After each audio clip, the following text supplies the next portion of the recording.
Hello दोस्तों, computer सीखने के लिए हमारे चैनल पर बने रहें। आज कंप्यूटर बेसिक में हमारा टॉपिक है व्हाट इज़ रैम एंड रोम और इसका फुल एक्सप्लेनेशन। यानी कि अगर आप स्टूडेंट हैं तो कम से कम आपको ये पता होना चाहिए कि रैम क्या है और रोम क्या है।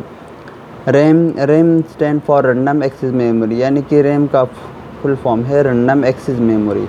It is a volatile memory also known as direct access memory, यानी कि ये वॉलेटाइल मेमोरी है। वॉलेटाइल का मतलब है जब तक आपका सिस्टम ऑन रहेगा उसमें डाटा रहेगा, लेकिन जब आपका सिस्टम पावर ऑफ हो जाएगा तो डाटा भी इरेज हो जाएगा।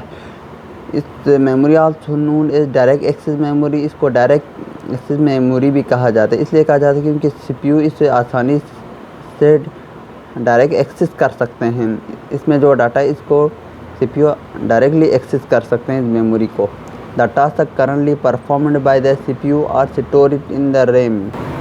CPU जो भी टास्क परफॉर्म कर रहा है कंप्यूटर ऑन होने के बाद, जो भी टास्क CPU परफॉर्म कर रहा है कंप्यूटर ऑन होने के बाद, और उसको जो भी मेमोरी, जो भी रैम चाहिए वो सब रैम, जो भी डाटा चाहिए वो सब रैम से लिया जाता है CPU। यानी कि आप कहा जा सकता है बिना रैम के आप काम नहीं कर सकता, सीपीयू परफॉर्म नहीं कर सकता। अब ऐसा समझे कि अगर आपको क्रिकेट खेलना है तो अगर क्रिकेट का ग्राउंड ही नहीं तो आप क्रिकेट नहीं खेल सकते, बगैर ग्राउंड के आप क्रिकेट नहीं खेल सकते। इसी तरह जब तक बगैर रैम का सीपीयू परफॉर्म नहीं कर सकता है।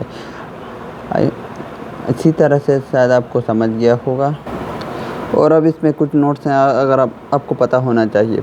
RAM is a part of the CPU, यानी कि रैम है ये सीपीयू का पार्ट है और इसके बहुत करीब भी होते हैं, इसका पार्ट होते हैं। और RAM data directly access by the CPU, यानी कि सीपीयू इसके डाटा को डायरेक्ट एक्सेस कर सकते हैं, इसीलिए इसको डायरेक्ट एक्सेस मेमोरी भी कहा जाता है। और थर्ड पॉइंट है तो it is very fast memory, ये बहुत फास्ट होता है, फास्ट मेमोरी होता है। अब आते हैं इसके टाइप के बारे में। टाइप ऑफ रैम, इसमें दो टाइप होते हैं, एक एस रैम होता है, दूसरा डी रैम, यानी कि इसका मतलब स्टैटिक रैम होता है और दूसरा डी रैम का मतलब है डायनेमिक रैम होते हैं। सबसे पहले हम शुरू करते हैं स्टैटिक रैम। इससे पहले मैं आपको एक एग्जांपल से समझाता हूँ।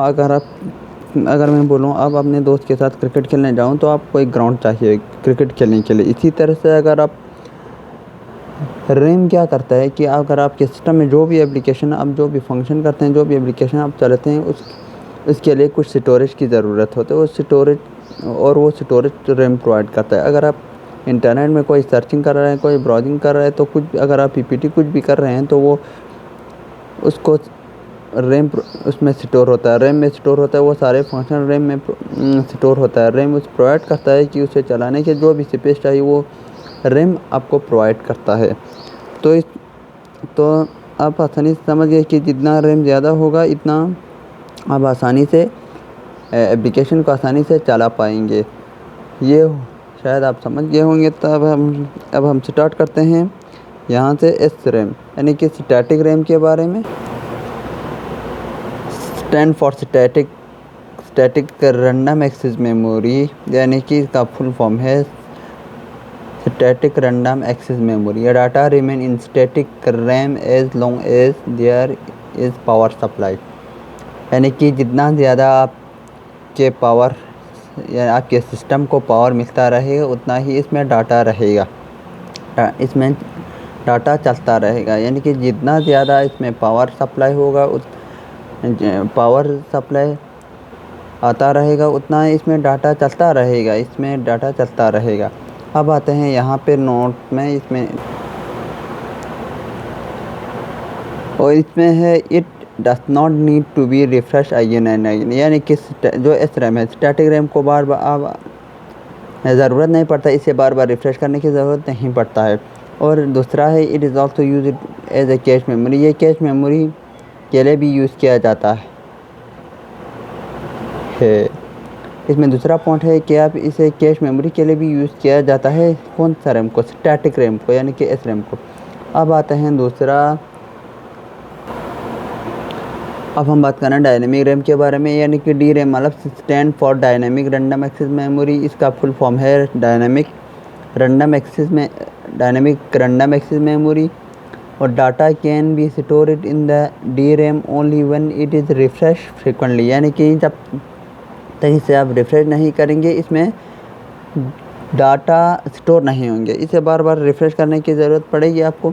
जितना ज़्यादा रिफ़्रेश करेंगे उसमें डाटा स्टोर होता जाएगा। तो इसीलिए आपको ज़रूरी है कि इसे रिफ़्रेश करते रहें डी रैम को। आपका स्टैटिक रैम और डायनेमिक रैम में यही मेन पॉइंट डिफरेंस है कि जो स्टैटिक रैम है उसमें बार बार आपको रिफ़्रेश करने की ज़रूरत नहीं पड़ता, और डायनेमिक रैम में आपको इसकी ज़रूरत पड़ता है, बार बार आपको रिफ़्रेश करने की ज़रूरत पड़ रहा है। तब तक आप रिफ़्रेश नहीं करेंगे तो आपका जो जब तक आप रिफ़्रेश नहीं करेंगे तो इसमें डाटा स्टोर नहीं होगा। जितना रिफ़्रेश करेंगे उतना डाटा उसमें सेव हो जाएगा।